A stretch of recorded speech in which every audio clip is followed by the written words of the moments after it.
Te damos la bienvenida a la emisión de hoy de tu programa Ecotopía, tu espacio de conciencia ambiental. Muchísimas gracias por acompañarnos a través de las emisoras comunitarias de ARPAS que a esta hora se enlazan para transmitir este programa que producimos desde la Unidad Ecológica Salvadoreña UNES, y también saludamos a quienes ya nos ven a través de las redes sociales. Hoy en Ecotopía vamos a hablar sobre la importancia de la gestión integral de riesgos en el marco, pues, de la temporada lluviosa que ya tenemos en el país y ante los diversos riesgos que existen en nuestro territorio. Y para esto damos la más cordial bienvenida a este programa a Rubén Quintanilla. Él es integrante de la Mesa Permanente para la Gestión de Riesgos en El Salvador. ¿Cómo está, Rubén? Bienvenido, buenos días.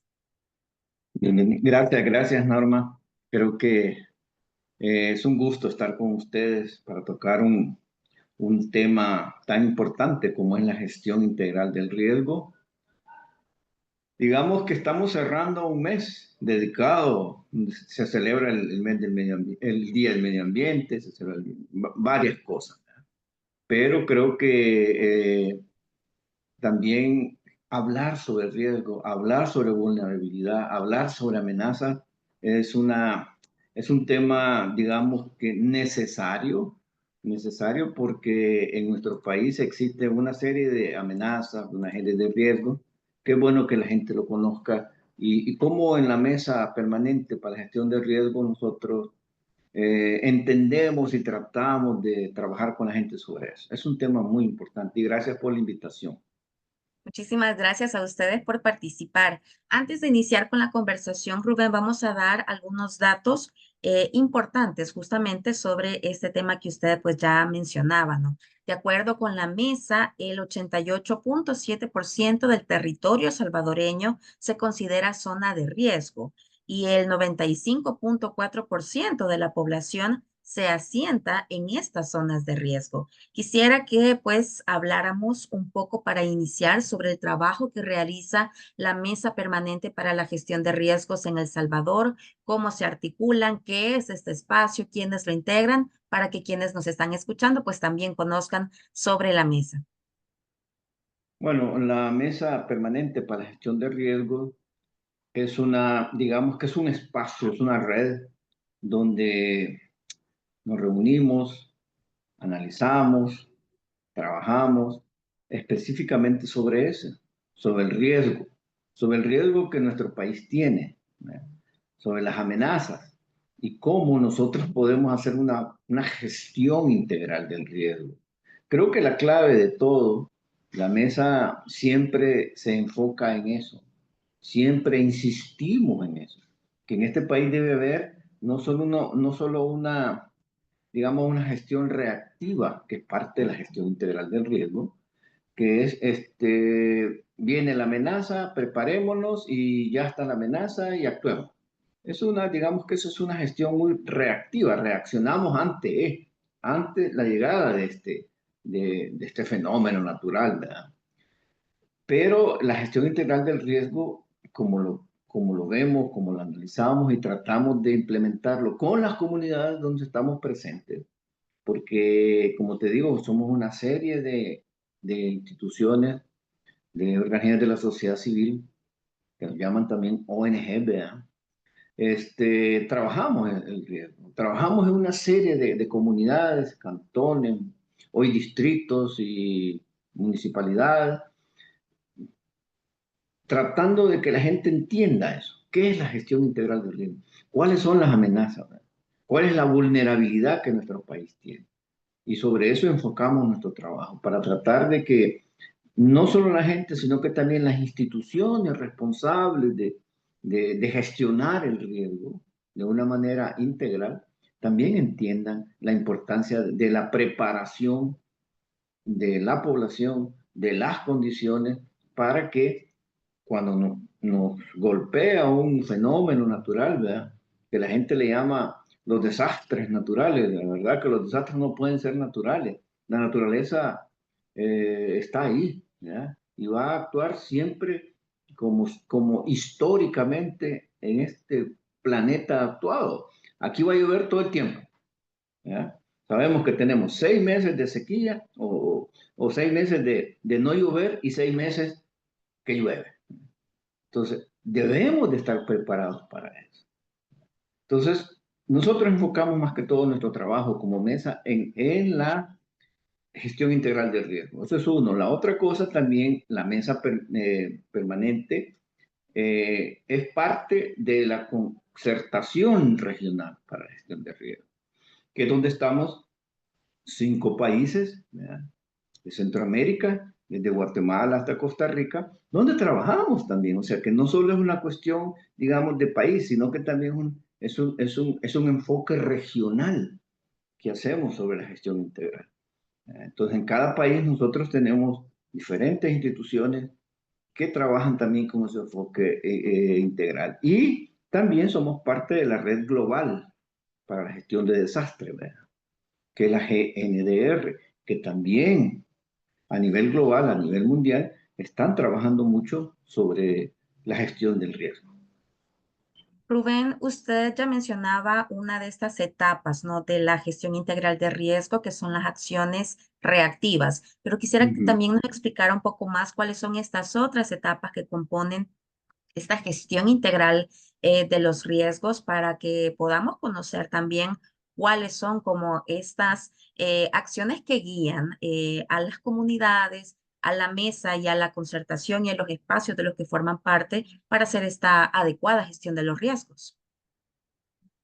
Digamos que la gestión integral del riesgo tiene como 4 modalidades, 4 etapas importantes. Ya hice yo como una pequeña introducción sobre lo que es la gestión reactiva, ¿verdad?, que es cuando nos pega el fenómeno, nos golpea a las comunidades principalmente más vulnerables y actuamos, ¿verdad?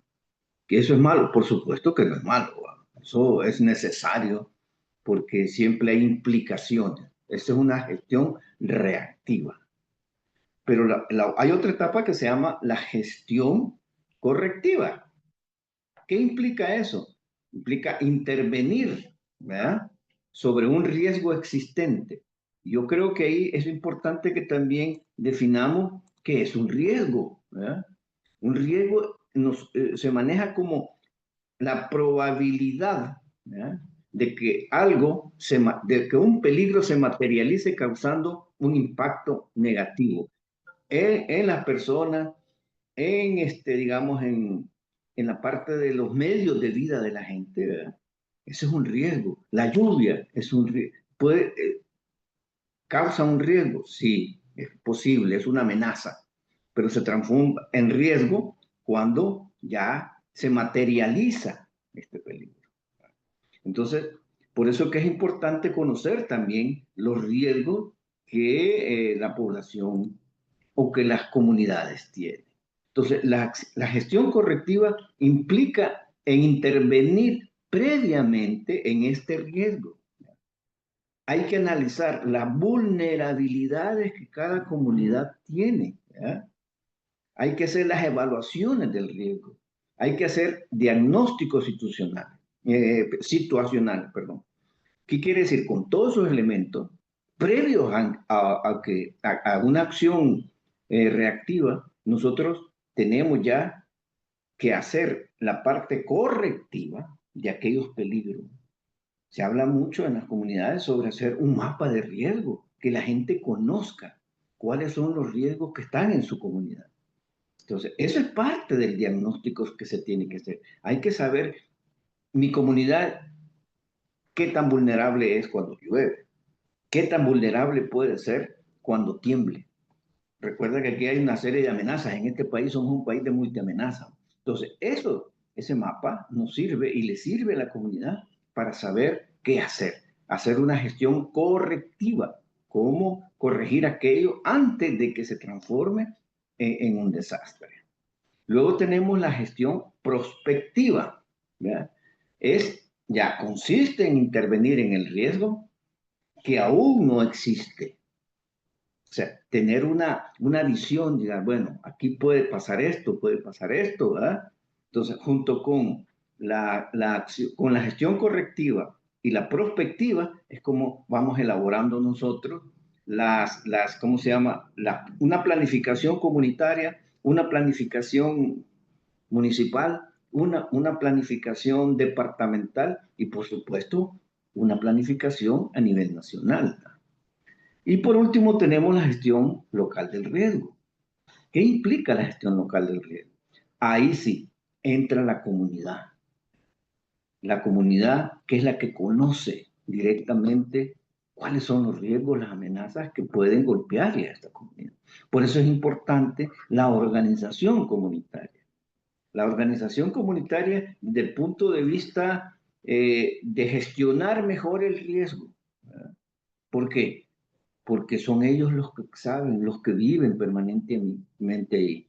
Hay una técnica que se llama de primera línea, ¿ya? Las acciones de primera línea. Porque la primera línea son aquellos que son los primeros en impactar.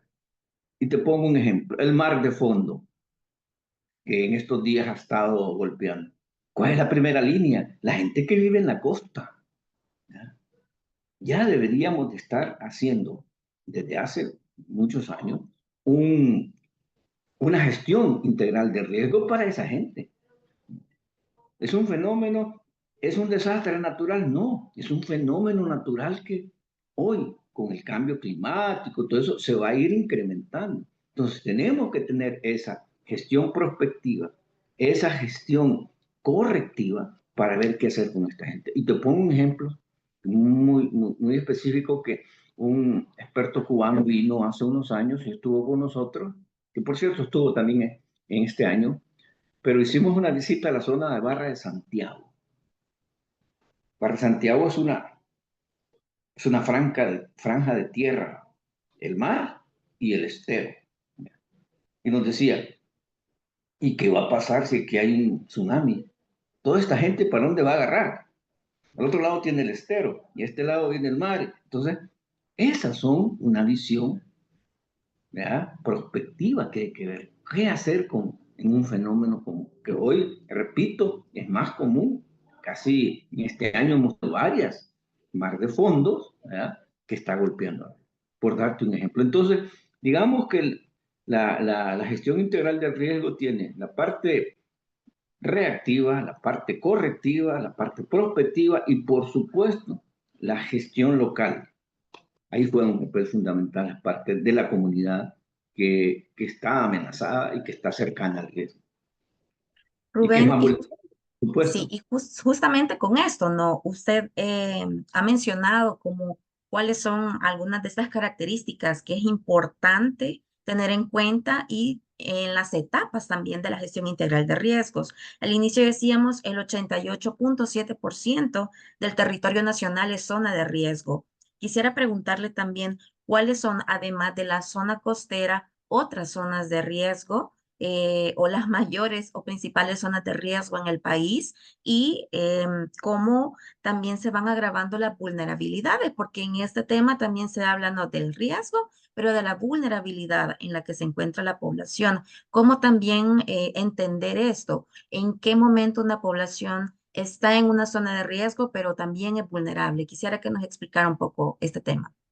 Correcto. Yo creo que también es bueno como dejar claro a qué le llamamos o qué se le llama vulnerabilidad. ¿Verdad? Porque se habla mucho, pues, de que somos un país altamente, el porcentaje de vulnerabilidad en este país es uno de los más altos del mundo. ¿Verdad? Somos un país altamente vulnerable. Se define la vulnerabilidad como la intensidad de los daños, ¿okay?, que pudiera producirse por una amenaza. O sea, ¿qué tan intenso nos va a afectar? Por ejemplo, abocamos del mar de fondo. ¿Verdad?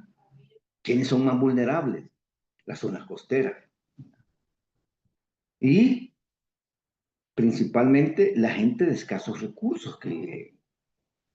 ¿Por qué? Porque si uno que conoce esa zona sabe en las condiciones en que vive esa gente. Entonces, esas condiciones también lo hacen más vulnerable a los riesgos que se pueden dar. Entonces, digamos que la vulnerabilidad es la intensidad de daños ¿ya? Que se producen cuando hay una amenaza sobre un lugar determinado. Y tú preguntabas algo. Hablamos de la zona costera. Pero también podemos hablar que aquí hablamos de mar de fondo, pero también podemos hablar de los volcanes. Aquí tenemos también otra amenaza, que son la erupción de volcanes. ¿Cuáles son los que son más vulnerables? Los que viven cercanos ahí. Somos un país altamente sísmico. Y aquí todos los días tiembla, todos los días. Y algunos se sienten, pero la gran mayoría no se sienten, pero de repente aparecen por ahí que hay un grupo de, ¿cómo le llaman? Bueno, una serie de sismos en un lugar determinado, últimamente en la zona de Conchagua y en otra zona. Entonces, Un ¿quiénes son? enjambre, ¿verdad? Esa es la pregunta, se me había ido. Un enjambre sísmico, ¿a quiénes afecta? A la gente que está ahí en esa zona. Pero también esos enjambres sísmicos no solamente están ahí, ya hemos visto varios en diferentes lugares. Aquí sabemos de la historia de terremotos que ha habido en este país. Entonces, ahí es donde está, qué tan vulnerables somos. ¿Quiénes son los más vulnerables a la parte sísmica? Aquí es todo el país. Ahí es donde el porcentaje va aumentando, ¿verdad? Por eso estamos tan vulnerables, porque es todo el país. Y un ejemplo, los últimos terremotos, ¿ya?, que hubo, ¿dónde afectó? Santa Tecla. ¿Por qué? Porque la vulnerabilidad de la colonia que tuvo mayor desastre era alta y no se hizo una gestión prospectiva, ¿verdad?, de qué va a pasar si yo construyo una colonia en este lugar. Ahí es donde se debe de hacer la gestión integral del riesgo. Previo a, si yo voy a construir en un lugar, tengo que hacer un análisis. Y algo que estamos viviendo ahorita, el viaducto de los Chorros, ¿verdad? Desconocemos si se hizo un estudio de suelo. Ahí es una zona de infiltración de agua. Entonces, ahí, con esa construcción estamos aumentando el riesgo para las personas que pasan por ahí, para las personas que viven por ahí, porque con esa construcción estamos haciendo más vulnerable. O sea, la vulnerabilidad la estamos aumentando y se transforma en una amenaza para la gente que vive cerca o que está pasando por ahí. Entonces, ahí es donde debemos de saber manejar. Y también, como te decía, somos un país multiamenaza. Aquí ya hablamos de los sismos, ya hablamos del volcán, ya hablamos del mar de fondo, pero las lluvias también, que es un fenómeno natural. Aquí si no llueve no comemos, ¿verdad? O nos vamos a morir de sed. Tiene que llover. Pero hoy cada lluvia genera desastre, porque no hemos pensado en esa gestión integral del riesgo. No es solo porque la gente tira basura y que se tapan ¿cómo se llaman? Los tragantes. Puede ser, pero eso es lo mínimo. Son otras cosas que no hemos visto prospectivamente qué va a pasar el próximo invierno, que le dicen que es época lluviosa, qué va a pasar la próxima época lluviosa. Ya un mes antes de que empiece a llover, ya empiezan los planes, el plan, como le quieran poner, ¿no?, limpiar los tragantes, sí, pero es más allá. Y la gente que vive a la orilla de los ríos, en condiciones que no son las adecuadas, ¿qué va a pasar? Entonces, eso es lo que hay que ver. Y aquí hay una cosa, quizás, un pequeño espacio que voy a hacer, es hablar sobre la vulnerabilidad social, que creo que de esa muy poco se habla. ¿Qué significa la vulnerabilidad social? Tiene que ver con el desamparo institucional que tiene la sociedad, que viene desde el Estado y que no contribuye a fortalecer, para que las comunidades sean más fuertes y puedan aguantar o soportar un impacto, un fenómeno natural, ¿verdad? Entonces, el Estado los hace más vulnerables socialmente. Y esa vulnerabilidad social tiene que ver con bienestar material, ¿ya?, tener una buena casa, ¿no? Pero aquí quienes tienen acceso a una vivienda digna, digamos, el porcentaje es muy poco. Así como también como cuestiones no materiales, ¿verdad? Tiene que ver con el bienestar. Por supuesto, la vulnerabilidad social no debería de estar en un bienestar social bueno, digamos. La gente debe tener buenos ingresos, ¿verdad? Para poder consumir lo que debe consumir. Pero al no tener esto, nos hacemos más vulnerables. Entonces, la vulnerabilidad social tiene que ver con eso, un abandono de parte del Estado hacia eso. Y tiene que ver con la estabilidad que la gente debe tener en todo sentido. Entonces, eso se habla muy poco, pero también influye cuando viene una amenaza, cuando viene un fenómeno natural y nos golpea. ¿Quiénes son los más afectados? Los que están más vulnerables socialmente. Porque la gente campesina que cultiva en las laredas, porque no tiene dónde cultivar, es el único. Entonces, cuando llueve, la lluvia se lleva su cultivo, que es de donde vive, que es prácticamente su, su fuente de ingreso. Y si no, y después tenemos también la sequía, ¿verdad? Ya sembró y no llueve 2, 3, 4 semanas, se le pierde también. Entonces, todas esas amenazas, todas esas vulnerabilidades son las que al final afectan siempre a los más desposeídos de este país. Y justamente quería preguntarle, ¿no? Por este aspecto que usted también ya señalaba antes, el cambio climático, la crisis climática que estamos viviendo, ¿cómo agrava los riesgos y las vulnerabilidades que enfrenta la población, Rubén? Definitivamente el cambio climático ya no podemos decir ya va a venir, ¿verdad? No, el cambio climático ya está aquí. Y tenemos que pensar en ver de qué manera convivimos con eso para hacer, para que la gente pueda tener, ¿verdad?, la capacidad de que ese cambio climático no le afecte en su vida, ¿verdad? Entonces, ahí es donde está la capacidad. Debemos de pensar en eso. Lamentablemente, ¿verdad?, y eso hay que decirlo también, las grandes potencias que son culpables, ¿verdad?, de este cambio climático, porque tiene que ver con un fenómeno no natural el cambio climático, es por acción del hombre, ¿verdad? Ellos siguen creyendo, no, eso del cambio climático son de los ecologistas, que son de los derechos humanos, que ellos andan viendo cómo, no, no, no, es un efecto. El deshielo de la Antártida y otras cosas que podemos hablar sobre el cambio climático, y hoy ya nos está golpeando. Cada año en este país hace más calor. Aquí llueve el lunes anterior, ¿verdad?, no este de esta semana, sino que el anterior. Llueve tanto en ese día como lo que puede llover en un mes, ¿verdad?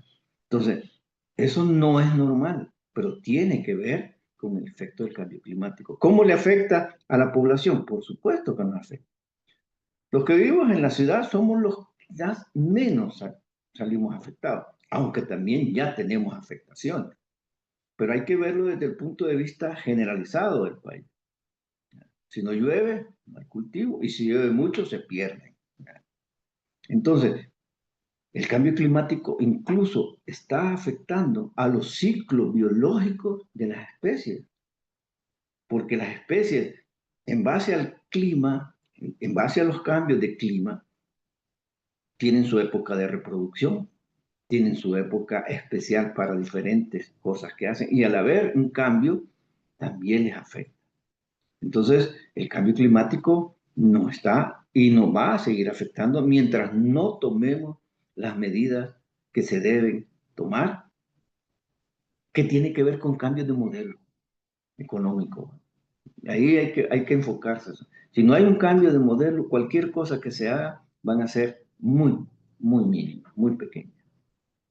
Rubén, estamos casi finalizando el programa, pero quisiera que le enviáramos un mensaje, una reflexión a los amigos y amigas que nos están escuchando en las radios de ARPAS y que nos ven en las redes sociales, porque es importante tener en cuenta la importancia de la gestión integral de riesgos.